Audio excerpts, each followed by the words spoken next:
ಎಲ್ಲ ನನ್ನ ಪ್ರೀತಿಯ ವೀಕ್ಷಕರಿಗೆ ನಿಮ್ಮ ರಘುರಾಮ್ ಮಾಡುವ ಆತ್ಮೀಯ ನಮಸ್ಕಾರಗಳು.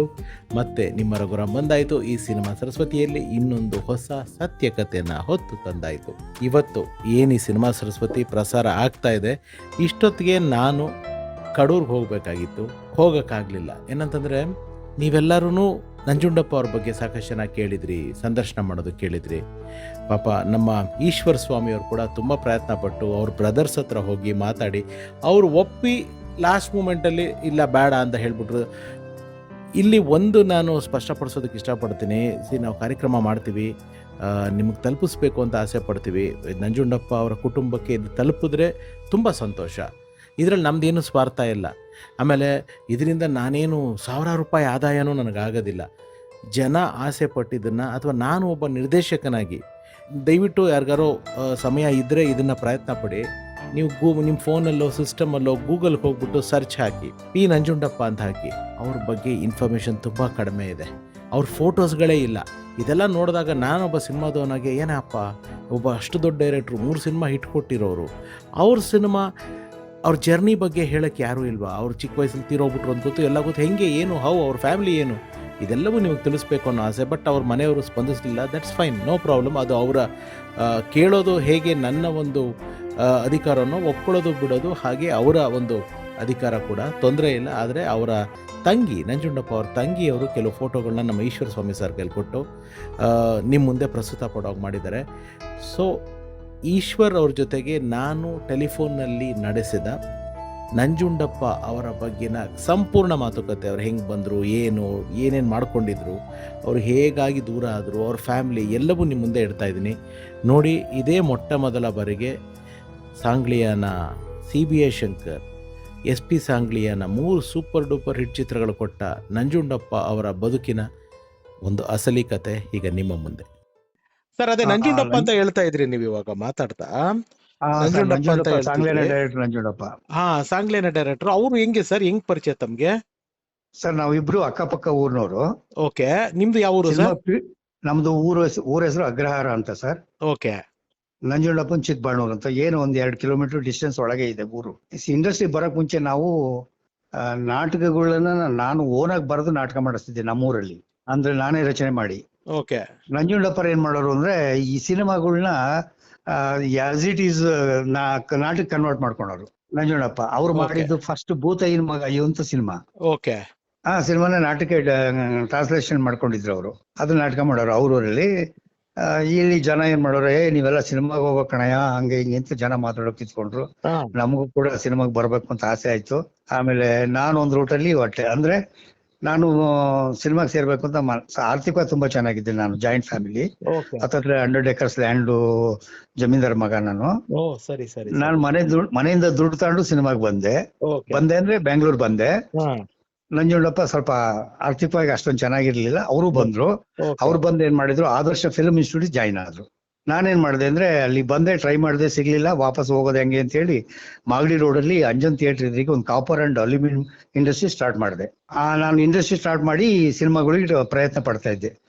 ಅಸಿಸ್ಟೆಂಟ್ ಡೈರೆಕ್ಟರ್ ಆಗ್ಬೇಕು ಅಂತ ಕೆಲಸ ಮಾಡಕ್ಕೆ ಪ್ರಯತ್ನ ಪಡ್ತಾ ಇದ್ದೆ.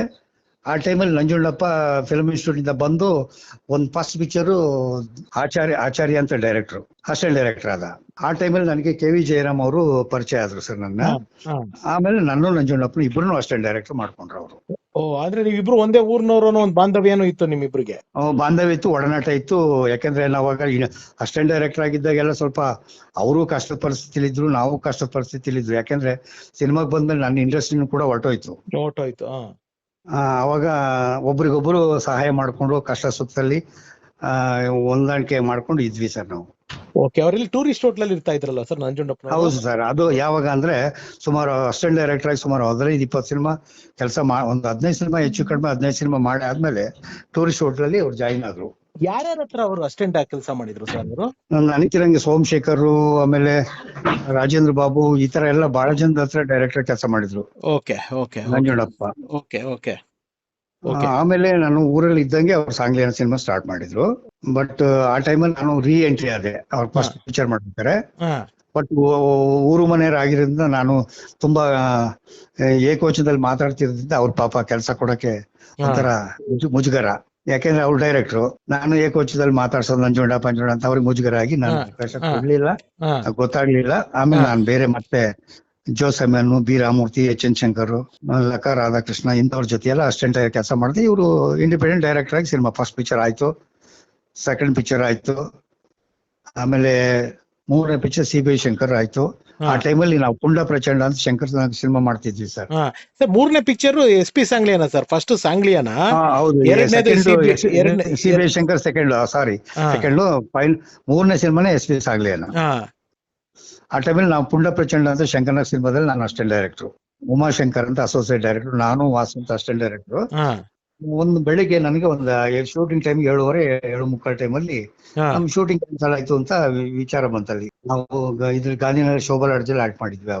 ಅವಾಗ ಅಯ್ಯೋ ಊರು ನಂಜುಂಡಪ್ಪ ಈ ತರ ಹಾಸ್ಪಿಟಲ್ಗೆ ಅಡ್ಮಿಟ್ ಆಗಿದ್ದಾನೆ ಅಂತ ಹೇಳಿ ಒಂದು ಹಾಫ್ ಅನ್ ಅವರ್ ಅಲ್ಲೇ ಸತ್ತೋದಂತ ವಿಷಯ ಗೊತ್ತಾಯ್ತು. ಅಯ್ಯೋ. ಆಮೇಲೆ ಏನು ವಿಚಾರ ಅಂತ ಗೊತ್ತಾದಾಗ ಸೆಟ್ಲ್ ಆಡ್ತಿದ್ದ, ಅವನೊಂದು ಆಪರೇಷನ್ ಆಯ್ತಂತೆ ಮುಂಚೆ, ಅದ್ ನನಗೆ ಗೊತ್ತಿಲ್ಲ. ಇರ್ಬೇಕು ಸರ್ ಮೋಸ್ಟ್ಲಿ. ಯಾವ್ದೋ ಒಂದು ಆಪರೇಷನ್ ಆಗಿತ್ತಂತೆ, ಏನು ಅಂತ ಗೊತ್ತಿಲ್ಲ ಆಪರೇಷನ್ ಆಗಿದ್ದು. ಅವರು ಸೆಟ್ಲು ಗಿಟ್ಲು ಅಂತದೆಲ್ಲ ಆಡ್ಬಾರ್ದಾಗಿತ್ತಂತೆ. ಅವ್ರೇನ್ ಶೆಟ್ಲ್ ಆಡ್ತಾ ಇದ್ರಂತ? ಅವತ್ತು ಬೆಳಿಗ್ಗೆ ಸೆಟ್ಲ್ ಆಡ್ತಾ ಇದ್ರಂತೆ. ಆ ಟೈಮಲ್ಲಿ ನೋವು ಬಂತು ಅಂತ ಹೋಗಿ ಅವರು ಅದೇ ಶೇಷಾದ್ರಿಪುರಂ ಹಾಸ್ಪಿಟಲ್, ಮಲ್ಲಿಗೆ ಹಾಸ್ಪಿಟಲ್ ಗೊತ್ತು ಸರ್, ಅಲ್ಲಿ ಅಡ್ಮಿಟ್ ಆಗಿದ್ದಾರೆ. ಅಡ್ಮಿಟ್ ಆಗಿ ಚೆಕಪ್ ಮಾಡಿದಾರೆ, ಎಲ್ಲ ಮಾಡಿದಾರೆ. ಅಷ್ಟೊತ್ತಿಗೆ ಪ್ರಾಣ ಹೋಗಿದೆ. ಶೆಟ್ಲ್ ಆಡ್ತಿದ್ದಿದ್ದು ಸರ್? ಅಲ್ಲೇ ಟೂರಿಸ್ಟ್ ಹೋಟ್ಲ್ ಒಳಗೆ ಸರ್, ಮಧ್ಯೆ. ಟೂರಿಸ್ಟ್ ಹೋಟ್ಲ್ ಮಧ್ಯೆ ಅಲ್ಲಿ ಅಂಗಳ ಐತಲ್ಲ, ದೊಡ್ಡದ ಅಂಗಳ ಐತಲ್ಲ, ಅಂಗಳ ಮಧ್ಯೆ ಇದೆಯಲ್ಲ, ನೋಡಿದಿರ ಜಾಗ? ಅಂಗಳ ಐತಲ್ಲ, ಅಲ್ಲಿ ಚಂದ್ರಲಾ ಜೈನು, ಸಿದ್ಲಿಂಗಯ್ಯನವರು ಎಲ್ಲ ಅಲ್ಲೇ ಇದ್ದಿರಲ್ಲ ಅವಾಗ. ನಾವು ಹೋಗಿ ಬರ್ತಾ ಇದ್ವಿ ಅಷ್ಟೇ. ಯಾಕಂದ್ರೆ ನಂದು ಸಿನಿಮಾ ಇಂಡಸ್ಟ್ರಿ ಹೋಗೋದು ಬರೋದು ಗ್ಯಾಪ್ 5 ವರ್ಷ ಬಿಡೋದು, 5 ವರ್ಷ ಮಾಡೋದು, ಈ ತರ ಗ್ಯಾಪ್ಗಳಾಯ್ತು. ಶಂಕರ್ನಾಗ್ ಅವರು ನೀವು ಪುಂಡ ಪ್ರಚಂಡ ಶೂಟಿಂಗ್ ಅಲ್ಲಿ ಇದ್ರಿ ಅಂತ ಹೇಳಿದ್ರಿ, ಅವ್ರಿಗೂ ದೊಡ್ಡ ಆಘಾತ ಅಲ್ವಾ ಇದು, ನಂಜುಂಡಪ್ಪನವ್ರು ಹೋಗಿದ್ದು? ಹೌದು ಸರ್, ಖಂಡಿತ ಸರ್. ಯಾಕಂದ್ರೆ ನಂಜುಂಡಪ್ಪ ಸತ್ತೋದ್ಮೇಲೆ ಬಾಡಿ ತಗೊಂಡು ಊರಿಗೆ ಚಿಕ್ಕಮಗಳೂರಿಗೆ ಬಂದಿದ್ದೆ ಶಂಕರ್ನಾಗು, ಡೆಲ್ವಿಯಿಂದ ಮ್ಯಾನೇಜರು, ನಮ್ಮ ಹಂಸಲೇಖ ಸರ್, ಅಂದ್ರೆ ಆ ಟೀಮ್ ಎಲ್ಲ ಇತ್ತು. ನಾನು ಈಗ ಈಶ್ವರ್ ಇದ್ದಾನೆ, ಊರು ಮನೆಯನ್ನು ದಾರಿ ತೋರಿಸ್ತಾನೆ ಅಂತ ನಾನು ನಂಜುಂಡಪ್ಪನ ಬಾಡಿಗೆ ಹಾಕಿದ್ದ ವೆಹಿಕಲ್ ಅಲ್ಲೇ ನಾನು ಕೂತಿದ್ದೆ. ಹಾರ್ಟ್ ಅಟ್ಯಾಕ್ ಆಗಿದ್ದು? ಅದೇ ನಂಜುಂಡಪ್ಪನಿಗೆ ಅದೇ ಆಗಿದ್ದು ಸರ್. ಅದೇ. ಎಷ್ಟು ವಯಸ್ಸು ಸರ್ ಅವಾಗ ಅವ್ರಿಗೆ ಅಂದಾಜಲ್ಲಿ? ಅವಾಗ ಹೆಚ್ಚು ಕಡಿಮೆ 30 ಮೇಲೆ 35 ಒಳಗೆ ಸರ್. ಅವಾಗ ಮದ್ವೆ ಆಗಿರ್ಲಿಲ್ಲ ಅಲ್ಲ? ಇಲ್ಲ ಸರ್, ಅವಾಗ ನಾನು ಮದ್ವೆ ಆಗಿ ಮಕ್ಕಳ ತಂದೆ ಆಗಿದ್ದೆ. ಅವಾಗ ನಾನ್ ಚೋಡಾಯ್ತಿದ್ದೆ, ನೀನ್ ಬರೀ ಸಿನಿಮಾ ಅಂತ ಇದ್ ಮಾಡಿದೆ ನೋಡ್, ನಾನು ಮದ್ವೆ ಅದೇ ಎಲ್ಲ ಅಂತ. ಅವಾಗ ನನಗೆ ಎಲ್ಲಾರು ಒಂದ್ ಹೆಣ್ಣಿದ್ರು ನೋಡ್ರಿ ಈಶ್ವರ್ ಅಂತ ಅನ್ನೋರು. ಊರಿಗೆ ಬಂದಾಗ ಅಲ್ಲೂ ಮೀಟ್ ಆಗ್ತಿದ್ವಿ. ಆಮೇಲೆ ಅವನು ಅಸಿಸ್ಟೆಂಟ್ ಡೈರೆಕ್ಟರ್ ಆಗಿದ್ದಾಗ ಅವನ್ ಕಷ್ಟ ಸುಖಕ್ಕೆ ನಾನು ಆಗ್ತಿದ್ದೆ, ಅವ್ನ್ ಡೈರೆಕ್ಟರ್ ಆದ್ಮೇಲೆ ನನಗ್ ಕಷ್ಟ ಸುಖ ಆಗಿದ್ದಾನೆ. ಅವಾಗ 3 ಸಿನಿಮಾನು ಸೂಪರ್ ಡೂಪರ್ ಹಿಟ್ ಅಲ್ವಾ ಸರ್ ಅವ್ರದ್ದು? ಹೌದು ಸರ್, ಹೌದು. ಅವಾಗ ಏನ್ ಅವ್ರಲ್ಲಿ ಏನು ಬದಲಾವಣೆ ಆಗಿರ್ಲಿಲ್ಲ ಅಲ್ಲ ಸರ್ ಅವ್ರ ವ್ಯಕ್ತಿತ್ವದಲ್ಲಿ? ಖಂಡಿತ ಏನು ಬದಲಾವಣೆ ಇಲ್ಲ ಸರ್. ಅವನು ಇಂಡಸ್ಟ್ರಿಗೆ ಬಂದಾಗ ಹೆಂಗೆ ಸ್ಮೂತ್ ಆಗಿ ಸೈಲೆಂಟ್ ಆಗಿದ್ನ ಅದೇ ತರ ಇದ್ದ. ನಮ್ಮ ವಿಚಾರದಲ್ಲೂ ಹಂಗೆ ಇದ್ದ, ಎಲ್ಲಾರ ವಿಚಾರದಲ್ಲೂ ಹಂಗೆ ಇದ್ದ.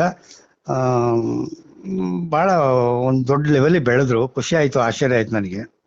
ನಂಜುಂಡಪ್ಪ ಅವ್ರು ತೀರೋಗಿ ಕೆಲವೇ ದಿವಸಗಳಲ್ಲಿ ಶಂಕರ್ನಾಗ್ ಅವರು ಹೋಗ್ಬಿಟ್ರಲ್ವಾ ನೋಡಿ. ಅದಕ್ಕೆ ಅಂತ ಸೂಪರ್ ಹಿಟ್ ಇವ್ರು ಮಾಡಿದ್ದೆ 3 ಪಿಕ್ಚರ್ ಇರೋನು ಶಂಕರ್ನಾಗ್ ಸರ್. ಈ ಡೈರೆಕ್ಟರ್ ಹೋಗಿ ಕೆಲವೇ ದಿವಸಗಳಲ್ಲಿ ಇವ್ರು ಹೋಗ್ಬಿಟ್ರು ಅಂದ್ರೆ ಏನ್ ಸರ್ ಇದು ಕಾಕ್ತಾಳಿಯ? ಅದೇ ಸರ್, ಆಶ್ಚರ್ಯ ಅಲ್ವಾ? ನಮ್ಗೆ ಪೇಪರ್ ಅಲ್ಲಿ ಓದಿದ್ ಜ್ಞಾಪಕ ಈಶ್ವರ್ ಸರ್, ಅಂದ್ರೆ ಸಂಕೇತ ಹತ್ರನೇ ಇಟ್ಟಿದ್ರಂತಲ್ಲ ನಂಜುಂಡಪ್ಪ ಅವ್ರನ್ನ? ಹೌದು ಸರ್, ಖಂಡಿತ ಸಂಕೇತ ಹತ್ರ ಇಟ್ಟಿದ್ರು. ಅವತ್ತು ರಾಜ್ಕುಮಾರ್ ಸಹಿತ ಬಂದಿದ್ರು ಸರ್ ಅಲ್ಲಿ. ಶಂಕರ್ನಾಗ್ ಅವ್ರು ತುಂಬಾ ತಪ್ಕೊಂಡು ಹತ್ಬಿಟ್ಟಿದ್ರಂತಲ್ಲ? ಹೌದು ಸರ್, ಹೌದು ಸರ್, ಹೌದು. ಅದು ಖಂಡಿತ. ಯಾಕೆಂದ್ರೆ ತುಂಬಾ ನಂಜುಂಡಪ್ಪನ ಮೇಲೆ ತುಂಬಾ ಪ್ರೀತಿ ಇತ್ತು ಶಂಕರ್ನಾಗ್ ಅವ್ರಿಗೆ. ಯಾಕೆಂದ್ರೆ ಶಂಕರ್ನಾಗ್ ಅವರು ದೊಡ್ಡ ನಟ, ಅವ್ರ ಬಗ್ಗೆ ನಾವು ಮಾತಾಡಂಗಿಲ್ಲ, ಅವ್ರ ವ್ಯಕ್ತಿತ್ವದ ಬಗ್ಗೆ ಮಾತಾಡಂಗಿಲ್ಲ. ಆದ್ರೆ ಆ ಟೈಮಲ್ಲಿ ಸ್ವಲ್ಪ ಅದೇ ಗೊತ್ತಲ್ಲ ಸರ್, ಮೇಲೆ ಒಂದ್ ಸ್ವಲ್ಪ ಮಾರ್ಕೆಟ್ ಅನ್ನೋದು ಇರ್ತದಲ್ಲ ಸರ್, ಮಾರ್ಕೆಟ್ ಅದನ್ನ ಜ್ಞಾಪಕ ಬರ್ದೆ ನಂದಿತ್ತು. ಮಾರ್ಕೆಟ್ ಸ್ವಲ್ಪ ಡಲ್ ಆ ಟೈಮಲ್ಲಿ. ಅವಾಗ ಒಂದು ಟೀಮ್ ಅಂದ್ರೆ ಹೆಂಗೆ sir, KV Raju, Nanjundappa, Shankar Nag sir, 3 ಜನ ಸಿನಿಮಾ ಒಂದು ಇದು ಕ್ಲಿಕ್ ಆಗಕ್ಕೆ 3 ಜನ ಫೌಂಡೇಶನ್ ಸರ್. ಆಮೇಲೆ ಕ್ಯಾಮ್ರಾಮನ್ ಮಲ್ಲಿಕಾರ್ಜುನ್ ಅಂತ ಇದ್ರು. ಆಮೇಲೆ ನಿರ್ಮಾಪಕರು ಅವ್ರ ಸ್ನೇಹಿತರೆಲ್ಲ ತುಂಬಾ ಒಳ್ಳೆ ಕೋಆಪರೇಟ್ ಮಾಡೋರು, ಅದೆಲ್ಲ ಗೊತ್ತಿತ್ತು ನನಗೆ. ಇವಾಗ ಅವ್ರ ಕುಟುಂಬ, ನಂಜುಂಡಪ್ಪ ಅವ್ರ ಕುಟುಂಬ ಸರ್? ಸರ್ ಈಗ ಅವ್ರ ಅಣ್ಣ ತಮ್ಮ ಇಬ್ರು ಇದಾರೆ ಅಷ್ಟೇ. ಒಬ್ರು ಲೋಕೇಶ್ ಅಂತ, ಒಬ್ರು ರಾಜು ಅಂತ. ಅವರು ಸಿನಿಮಾ ಫೀಲ್ಡ್ ಬಂದ್ರು, ಅವ್ರಿಗೆಲ್ಲ ಇದ್ರ ಮೇಲೆಲ್ಲ ಸಿನಿಮಾ ಇದ್ರ ಬಗ್ಗೆ ಎಲ್ಲ ಇಂಟ್ರೆಸ್ಟ್ ಇಲ್ಲ ಅವ್ರಿಗೆ. ಏನ್ ಮಾಡ್ಕೊಂಡಿದ್ದಾರೆ ಸರ್ ಅವರು? ಏನ್ ಮಾಡ್ಕೊಂಡಿದ್ದಾರೆ? ಎಲ್ಲ ವ್ಯವಸಾಯ ಸರ್. ಎಲ್ಲ ವ್ಯವಸಾಯ. ಅವ್ರು ಎಷ್ಟು ಜನ ಮಕ್ಕಳು ನಂಜುಂಡಪ್ಪ ಅವರು? ಬ್ರದರ್ಸ್? ಅವ್ರು 3 ಜನ ಮಕ್ಕಳು ಸರ್. 3 ಜನ ಮಕ್ಕಳು. ನಂಜುಂಡಪ್ಪ ಮಧ್ಯದವರು. ಒಬ್ಬ ಅಣ್ಣ, ಒಬ್ಬ ತಮ್ಮ, ಇನ್ನೊಬ್ರು ಹಾ. ತಂಗಿ ಇದಾರಾ? ಒಬ್ರು ತಂಗಿ ಇದ್ರು. ಅದು ಚಿಕ್ಕಮಗಳೂರು ಅಂತ ಆ ಹಾ. ಊರು ಇವ್ರದ್ದು. ಹಾ. ಬಾಣೂರು ಅಂತ ಪಕ್ಕದಲ್ಲಿ ಬರುತ್ತೆ, ಆ ಊರಿಗೆ ಕೊಟ್ಟು ಮದುವೆ ಆಯ್ತು ಅದು. ಪಾಪ ಅದೇನೋ ಕೇಳ್ಪಟ್ಟೆ, ಏನೋ ಒಂದು ಸೈಟ್ ಕೂಡ ತಂಗಿ ಮದ್ವೆಗೋಸ್ಕರ ಇದ್ ಹೌದು ಮಾಡ್ಬಿಟ್ರು ಸರ್, ಅಂತ. ಅವರು ಬೆಂಗಳೂರಲ್ಲಿ ಹೆಗ್ಗೆರೆಯಲ್ಲಿ ಒಂದು ಸೈಟ್ ತಗೊಂಡಿದ್ರು ನಂಜುಂಡಪ್ಪ, ಸಾಂಗ್ಲಿಯಾನ್ ಟೈಮ್ ಅಲ್ಲಿ. ಹಾ. ಫಸ್ಟ್ ರೆಕಮೆಂಡೇಶನ್ ಅಲ್ಲಿ ಸೈಟ್ ಕೂಡ ತಗೊಂಡಿದ್ರು. ಅವರು ತಂಗಿ ಗಂಡನಿಗೆ ಅಂತಾನೆ ರಿಸರ್ವ್ ಆಗಿ ಮಾತಾಡ್ಕೊಂಡು ಇಟ್ಕೊಂಡು, ಅಂದ್ರೆ ನೀನು ಫಿಕ್ಸ್ ಆಗಿರ್ಲಿಲ್ಲ. ಅಂದ್ರೆ ನಂಜುಂಡಪ್ಪ ತೀರ್ಕೊಂಡ್ಮೇಲೆ ಶಾಂತಕುಮಾರ್ ಅವ್ರನ್ನ ಮದುವೆ ಆದ್ರು. ಆ ಟೈಮಲ್ಲಿ ಆ ಸೈಟ್ ನ ಅವ್ರಿಗೆ ಕೊಟ್ರು ಅವ್ರು. ಇವಾಗ ಅವ್ರ ಮನೆಯವ್ರ ಹತ್ರ ಯಾರು ಮಾತಾಡ್ತಾರ ಸರ್? ನಾವು ಈ ಸಂದರ್ಶನ ಮಾಡ್ಬೋದಾ? ಸರ್ ಅದು ಯಾಕೆಂದ್ರೆ ಅವ್ರು ಕೇಳೇ ತಿಳ್ಕೊಬೇಕು ಸರ್. ಓಕೆ, ತಿಳ್ಕೊಂಡು ಅನ್ಸತಿ ಸರ್ ತಿಳ್ಕೊಂಡು ಹೇಳ್ತೀರಾ ಸರ್ ನನಗೆ? ಸರ್ ಕೇಳ್ತೀನಿ ಸರ್, ನಾನು ಹೋಗಿ ಕೇಳ್ತೀನಿ. ಅವ್ರು ಒಪ್ಕೊಂಡ್ರೆ ನಿಮಗೆ ನಾನು ಫೋನ್ ಮಾಡಿ ಹೇಳ್ತೀನಿ ಸರ್. Okay okay. ನಂಜುಂಡಪ್ಪ ಅವ್ರ ಕುಟುಂಬ ಸಿಗುತ್ತೆ, ಶೂಟಿಂಗ್ ಹೋಗ್ಬೋದು ಅಂತ ತುಂಬ ಖುಷಿಯಾಗಿದ್ದೆ. ಅದೇ ಖುಷಿ, ಅದೇ ನಿರೀಕ್ಷೆಯಲ್ಲಿ ನಾನು ನಮ್ಮ ಈಶ್ವರ್ ಸ್ವಾಮಿ ಸರ್ಗೆ ಫೋನ್ ಮಾಡಿದೆ. ಆಗ ನನಗೆ ಗೊತ್ತಾಗಿದ್ದ ವಿಷಯ. ಸರ್, ಈಶ್ವರ್ ಸರ್ ನಮಸ್ಕಾರ, ರಘುರಾಮ್ ಮಾತಾಡ್ತಾ ಇದ್ದೀನಿ. ಸರ್ ನಮಸ್ತೆ. ನಮಸ್ತೆ, ನೀವು ಫೋನ್ ಮಾಡಿದ ಖುಷಿ ಆಯ್ತು sir. Thank you sir. Sir, ಏನು ನಂಜುಂಡಪ್ಪನವ್ರ ಫ್ಯಾಮಿಲಿದು ಏನಾರು ಕೇಳಿದ್ರಾ, ಹೋಗಿದ್ರಾ? ಸರ್ ಅದು ನಾನು ಹೋಗಿದ್ದೆ. ಅವರು ನನ್ನ ಅಣ್ಣ ಹೋಗಿ 35 years ಆಯ್ತು. ಈಗೇನು ಅದ್ರ ಬಗ್ಗೆ ಪ್ರಚಾರ ಬೇಡ, ನಮ್ಗೇನು ಅದ್ರ ಬಗ್ಗೆ ಇಂಟ್ರೆಸ್ಟ್ ಇಲ್ಲ, ಹಾಗೆ ಅಂದ್ರು. ಅಪ್ಪ ನಿಮ್ ಬಂದು ಇಲ್ಲೇನು ಯಾರು ಬಂದು ತೊಂದರೆ ಕೊಡಲ್ಲ, ಅವ್ರ ಬಗ್ಗೆ ಒಂದಿಷ್ಟು ಮಾಹಿತಿನ ಕಲೆಕ್ಟ್ ಮಾಡ್ಕೊಂಡು ಅದು ಶಾಶ್ವತವಾಗಿ ನಂಜುಂಡಪ್ಪ ಯಾರು ಅನ್ನೋದು ಮುಂದಿನ ಪೀಳಿಗೆಗೆ ಗೊತ್ತು ಮಾಡಕ್ಕೋಸ್ಕರ ಒಂದು ಪ್ರೋಗ್ರಾಮ್ ಮಾಡ್ತಾರೆ, ಅದಕ್ಕೆ ನೀವು ದಯವಿಟ್ಟು ಅವಕಾಶ ಕೊಡಿ ಅಂತ ಕೇಳಿದೆ. ಯಾಕ ಹುಡುಗರು ನಮಗೆ ಅವೆಲ್ಲ ಇಂಟ್ರೆಸ್ಟ್ ಇಲ್ಲ, ಸೋಷಿಯಲ್ ಮೀಡಿಯಾದಲ್ಲಿ ಆಗ್ಲಿ ಯಾವ್ದೇ ಆಗ್ಲಿ ಇಂಟ್ರೆಸ್ಟ್ ಇಲ್ಲ, 35 ವರ್ಷ ಆಗಿದ್ರಿಂದ ನಮ್ಗೆ ಯಾವ್ದೇ ಪ್ರಚಾರ ಬೇಡ, ದಯವಿಟ್ಟು ಕ್ಷಮಿಸಿ ಅಂತ ನಾನು ಕೇಳ್ಕೊಂಡ್ರು ಅವರು. ಸರಿ ಬಿಡಿ ಸರ್, ಹಂಗ ನಾವು ಪಾಪ ಬಲವಂತ ಮಾಡೋದ್ ಬೇಡ. ಅಂದ್ರೆ ನಮ್ಗೆ ಏನಂದ್ರೆ ಆಸೆ, ಇವತ್ತು ನೀವು ಗೂಗಲ್ ನಲ್ಲಿ ಹುಡುಕಿದ್ರು ನಂಜುಂಡಪ್ಪನವ್ರದ್ದು ಒಂದು ಫೋಟೋ ಇಲ್ಲ ಸರ್, ಒಂದೇ ಒಂದು ಫೋಟೋ ಇಲ್ಲ ಸರ್. ಅವ್ರ ಫೋಟೋ ಹಾಕ್ಬೇಕಂದ್ರು ನಾನು SP ಸಾಂಗ್ಲಿಯಾನದಲ್ಲಿ ಒಂದು ಹಾಡಲ್ಲಿ, ಕಾಂಚನ ಕೋಪವೇನಲ್ಲಿ, ಒಂದು ಲೂನಾದಲ್ಲಿ, TVS ಅಲ್ಲೋ ಬರ್ತಾರೆ, ಅದ್ರ ಫೋಟೋ ತೆಗೆದ್ಬಿಟ್ಟು ಹಾಕ್ಬೇಕು, ಅದೊಂದೇ ಫೋಟೋ ಸಿಗೋದು ಸರ್. ಸೊ ನೆಕ್ಸ್ಟ್ ಜನರೇಷನ್ಗೆ ಇಂಥ ಒಂದು 3 ಸೂಪರ್ ಡೂಪರ್ ಹಿಟ್ ಸಿನಿಮಾ ಕೊಟ್ಟಂತ ಡೈರೆಕ್ಟರ್ದು ಕತೆ ಹೇಳಬೇಕು ಅಂತ ಒಂದು ಆಸೆ. ಪ್ಲಸ್ ತುಂಬಾ ಜನ ಕೇಳಿದ್ರು ಕೂಡ ಅವ್ರ ಬಗ್ಗೆ ತಿಳಿಸಿ ಅಂತ. ಅಟ್ಲೀಸ್ಟ್ ನಿಮ್ ಮೂಲಕ ನನಗೆ ಇಷ್ಟಾದ್ರೂ ಮಾಹಿತಿ ಸಿಕ್ತಲ್ಲ ನಂಜುಂಡಪ್ಪ ಅವ್ರ ಬಗ್ಗೆ, ನಿಮಗ್ ಥ್ಯಾಂಕ್ಸ್ ಹೇಳ್ಬೇಕು ಸರ್. ಅವ್ರಿಗೆ ಪಾಪ ಫ್ಯಾಮಿಲಿಗೆ ಇಷ್ಟ ಇಲ್ಲ ಅಂದ್ರೆ ನಾವು ಬಲವಂತ ಮಾಡೋದ್ ಬೇಡ, ಯಾಕೆಂದ್ರೆ ಬಲವಂತ ಮಾಡಿ ಏನು ಮಾಡೋದಕ್ಕೆ ಪ್ರಯೋಜನ ಇಲ್ಲ. ಅದು ಪರವಾಗಿಲ್ಲ ಸರ್, ಅಟ್ಲೀಸ್ಟ್ ನಿಮ್ ಮೂಲಕ ಇಷ್ಟಾರು ಹೇಳಿದ್ರಲ್ಲ ಸರ್, ನಾನು ನಿಮಗ್ ತುಂಬಾ ಆಭಾರಿಯಾಗಿದ್ದೀನಿ. Thank you sir. ಸ್ನೇಹಿತರೆ, ಇದಾಗಿತ್ತು ಈ ಸಿನಿಮಾ ಸರಸ್ವತಿ. ಮತ್ತೆ ಮುಂದಿನ ಸಿನಿಮಾ ಸರಸ್ವತಿಯಲ್ಲಿ ಇನ್ನೊಂದು ಹೊಸ ಸತ್ಯಕತೆನ ಹೊತ್ತು ತರ್ತೀನಿ. ಅಲ್ಲಿವರೆಗೂ ಎಲ್ರಿಗೂ ಒಳ್ಳೆಯದಾಗಲಿ. ನಾನು ನಿಮ್ಮ ರಘುರಾಮ್. ಸರ್ವೇ ಜನ ಸುಖಿನೋ ಭವಂತು. Love you all.